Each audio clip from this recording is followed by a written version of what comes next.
Klik record dulu.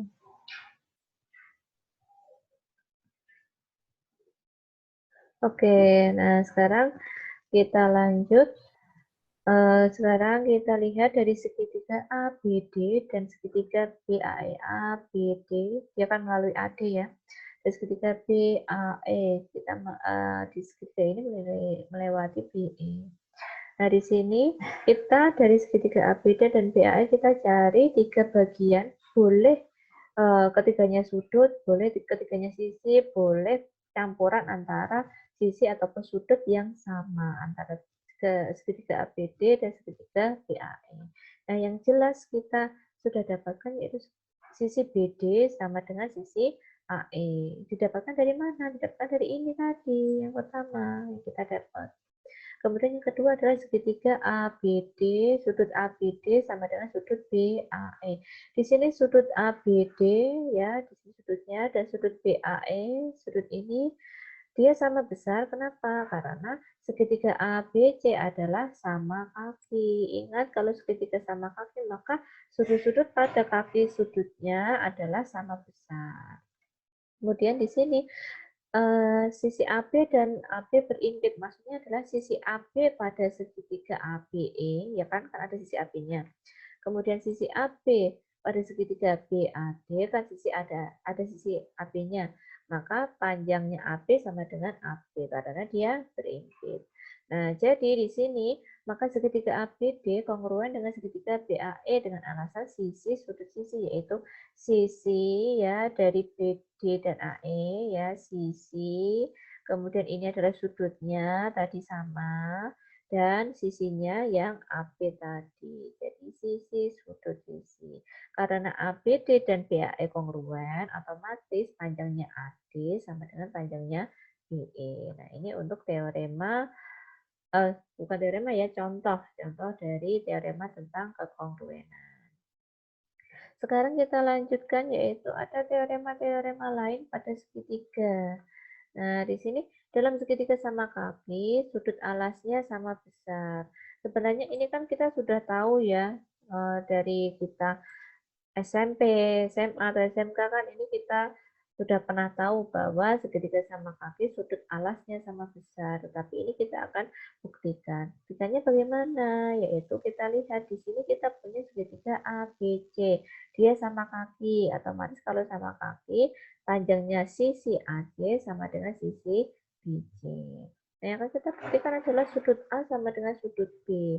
Di sini kita untuk buktinya kita tarik garis berat CD. CD garis berat. Ingat kalau CD garis berat berarti CD membagi sisi AB menjadi dua bagian yang sama panjang. Otomatis AD, panjangnya AD sama dengan panjangnya BD. Jadi kita beri notasi ya, notasi bahwa panjang AD dan BD sama. Nah, kemudian kita lihat, perhatikan segitiga ADC dan segitiga BDC. ADC dan BDC. Nah, yang akan kita buktikan kan sudut A sama dengan sudut B. Jadi kita mencari dua buah segitiga yang mengandung sudut A dan yang mengandung sudut B.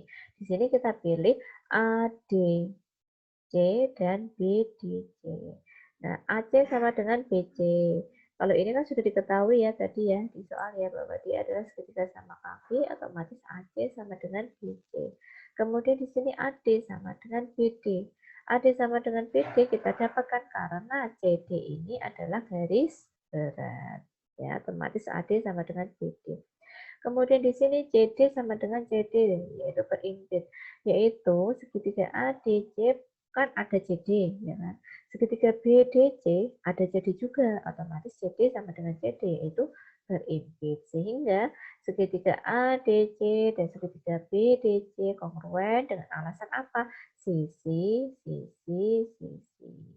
Karena kongruen, otomatis sudut-sudutnya itu sama besar, sehingga sudut A sama dengan sudut B. Ini untuk teorema yang 1.13. Sekarang kita lihat ke teorema 1.14 ya. Di sini teorema 1.14 dalam segitiga sama kaki, ya ingat segitiga sama kaki sehingga ada dua buah sisi yang sama besar yaitu sama panjang yaitu AC dan BC. Ketika garis istimewa dari puncak, ketika garis istimewa itu maksudnya adalah garis bagi, garis berat, dan garis tinggi dari titik puncak yaitu titik C dan sumbu alas berimpit. Nah, kita punya segitiga ABC sama kaki. AC sama dengan BC dan sudut A sama dengan sudut B. Di sini yang akan kita buktikan adalah garis bagi, garis berat, garis tinggi dari C, dan sumbu AB adalah berimpit. Berarti yang akan kita buktikan adalah CD ini, dia adalah garis berat, dia adalah garis bagi, dia adalah garis tinggi, dan dia adalah garis sumbu pada garis AB. Nah, sekarang kita lihat buktinya. CD garis bagi, ya kan? Kalau CD garis bagi, akan dibuktikan CD juga garis berat, garis tinggi, dan garis sumbu, ya, bukan garis bumbu, tapi garis sumbu. Perhatikan segitiga ADC dan segitiga BDC. Ya, di sini AC sama dengan BC, dia diketahui ya, karena apa? Karena segitiga ABC ini sama kaki. Kalau sama kaki, otomatis AC sama dengan BC. Kemudian, sudut ACD sama dengan sudut BCD. Karena sudut ACD dan BCD sama, berarti otomatis CD-nya ini adalah garis bagi, ya kan? Kemudian CD dan CD berimpit. Karena di segitiga ADC dan segitiga BDC sama-sama punya CD. Jadi CD-nya berimpit. Maka segitiga ADC kongruen segitiga BDC dengan alasan sisi sudut sisi. Sisi sudut sisi, ya. Nah, sekarang di sini ada akibatnya. Karena AD sama dengan BD, AD sama dengan BD, ya, maka CD juga garis berat, ya. Kenapa AD sama dengan BD? Karena segitiga ADC kongruen dengan segitiga BDC. Kalau kongruen kan otomatis sisi-sisi yang bersesuaian sama. Sudut-sudut yang bersesuaian juga sama. Sehingga panjangnya AD sama dengan BD. Karena AD sama dengan BD, otomatis CD ini adalah garis berat. Kemudian yang kedua, sudut ADC sama dengan sudut BDC. ADC, nah, sudut ADC kan sudut sama dengan sudut BDC, ya kan? Sudut ADC dan BDC ini sama. Padahal sudut ADC dan BDC ini membentuk sebuah garis lurus.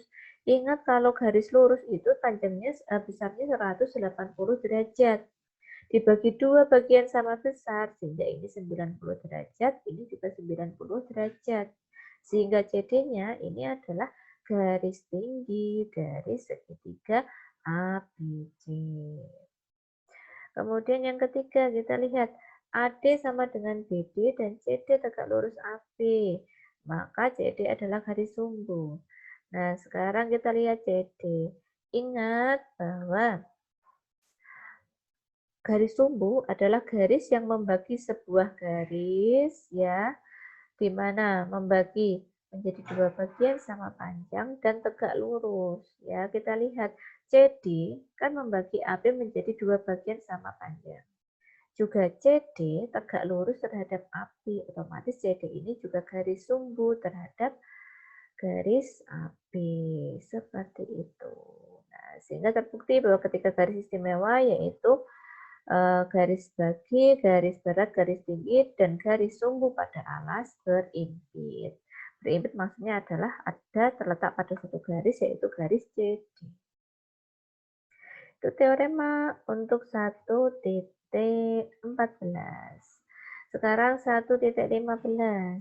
Jika dalam suatu segitiga ketika garis istimewa dari puncak dan sumbu alas berimpit, maka segitiga itu sama kaki.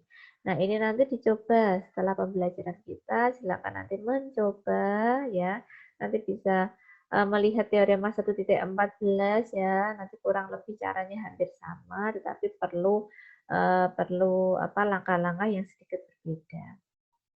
Kita lihat teorema 1.16. Di sini dalam segitiga siku-siku, garis berat ke sisi miring sama dengan setengah sisi miring. Ya, yang kita punyai adalah segitiga ABC dan sudut A-nya adalah 90 derajat. ABC ya, ABC. Oke. Ini kayaknya ada yang salah tulis deh. Seharusnya di sini yang C, di sini yang E ya. Nanti diperbaiki, misalkan di print nanti diperbaiki. Yang C adalah sebelah ini, yang ini adalah E. Yang akan diberikan bahwa AD, panjangnya AD ini ya, sama dengan setengah dari AC. Nah, nanti sambil dibaca dulu, dipahami dulu ini. Kemarin yang sudah membaca siapa? Ada yang sudah membaca? Mbak Melinda, Mas Anton, Mbak Vimala, Mbak Desi? Semua sudah baca belum? Sudah, Bu. Sudah, oke. Sudah, Di sini Bu. kan sudah ada langkah-langkahnya ya, tinggal dipahami aja.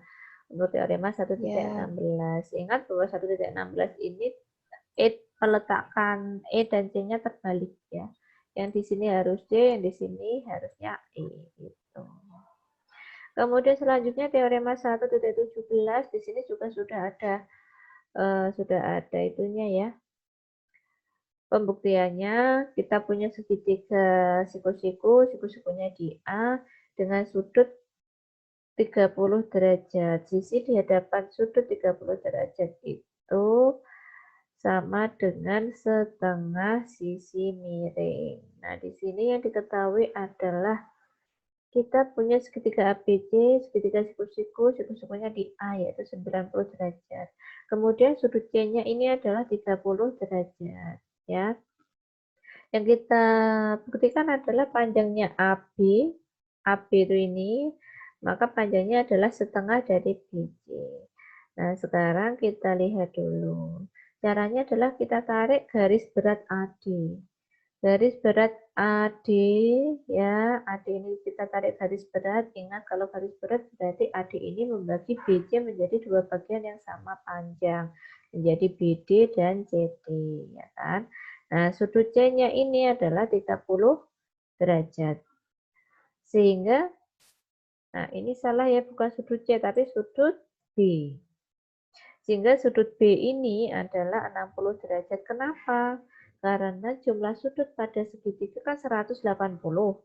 Ini sudah ada 90, ini sudah ada 30, ini sisanya adalah 60. Ya kan? Karena kalau kita jumlah 90 tambah 30 tambah 60 hasilnya adalah 180 derajat. Nah, di sini AD setengah BC dan BD juga setengah dari AC, ya kan? AD sama dengan setengah dari BC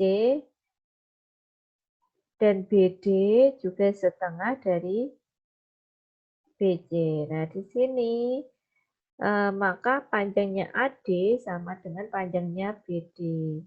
Nah, ini berarti segitiga ABD dia sama kaki. Nah, di sini ABD sama kaki, berarti AD dan BD sama. Tetapi di sini sudah kita ketahui bahwa sudut ABD dia kan 60 derajat, ya kan? Kalau ini 60 derajat dan segitiga ABD sama kaki, otomatis sudut A-nya ini juga 60 derajat. Kalau ini 60, ini 60, otomatis atasnya juga 60. Kenapa? Karena jumlah segitiganya adalah 180 derajat. Ini 60, 60, ini pasti 60. Ya, karena 180 derajat. Kalau sama-sama 60 derajat, berarti ini kan segitiga sama sisi, ya kan? Kalau segitiga sama sisi, berarti otomatis panjangnya BD, panjangnya AD, panjangnya AB juga sama. Sehingga panjangnya AB sama dengan panjangnya BD, di mana panjangnya BD adalah setengah dari BC. Seperti itu. Sehingga terbukti. Nah, baik, ini adalah penjelasan dari pertemuan yang ketiga. Saya yakin kalau hanya sekilas saja seperti ini, mungkin untuk pemahamannya belum bisa 100% ya. Jangan khawatir, nanti ini video dari Zoom kita hari ini akan saya upload ya di YouTube. Nanti saya kasih linknya. Nanti misalkan mau belajar lagi misalkan saya kok enggak paham ya sama teorema yang terakhir, nanti bisa dilihat videonya, gitu. Oke, gitu ya. Oke, Bu. Pertanyaan dulu. Gimana, ada pertanyaan dulu? Atau cukup dulu sambil nanti dilihat videonya lagi untuk memantapkan materi atau bagaimana?